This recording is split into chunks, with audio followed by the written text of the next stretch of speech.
আজকে আমরা দেখব ভিয়েতনামের একটি অসাধারণ হৃদয় ছোঁয়া cinema yellow flowers on the green গ্রাস, বাংলায় যার মানে দাঁড়ায় সবুজ ঘাসে হলুদ ফুল। এই সিনেমা আমাদের ফিরিয়ে নিয়ে যায় শৈশবের গ্রামে, ভাই ভাইয়ের বন্ধন, ছোটখাটো ঈর্ষা আর নিঃস্বার্থ ভালোবাসার জগতে। এই সিনেমা আমাদের পরিচিত করে মূল গল্প, দুই ভাই থিও আর টুংকে ঘিরে। থিও বড় ভাই, একটু সংবেদনশীল কিন্তু ঈর্ষাকাতর। টুং ছোট ভাই, দয়ালু, সবার প্রিয়। ওরা ভিয়েতনামের এক গ্রামে বাবা মার সঙ্গে থাকে। প্রতিদিন খেলা, গল্প, স্কুল এসব নিয়েই চলে ওদের সরল জীবন। নতুন চরিত্র মাই। একদিন তারা পরিচিত হয় মাই নামের এক মেয়ের সঙ্গে। মাই গরিব কিন্তু সাহসী। টুং মাইকে খুব ভালোবাসে, বন্ধুর মতো। কিন্তু থিও বুঝতে পারে সেও মাইকে পছন্দ করে।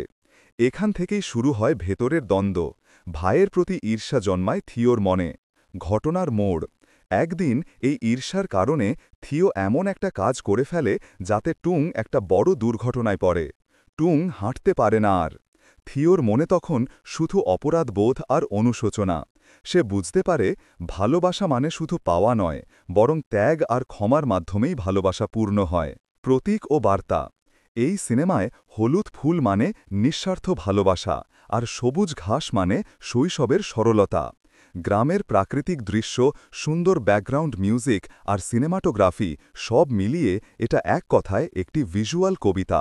শেষ কথা, yellow flowers on the green গ্রাস আমাদের শিখিয়ে দেয় ভাইয়ের প্রতি ভালোবাসা, নিজের ভুল স্বীকার করা আর ছোট ছোট জিনিসে খুশি থাকার মানে কি। এটা শুধু একটা সিনেমা নয়, এটা একটা শৈশবের দর্পণ। দেখে ফেলো, মনটা ভালো হয়ে যাবে।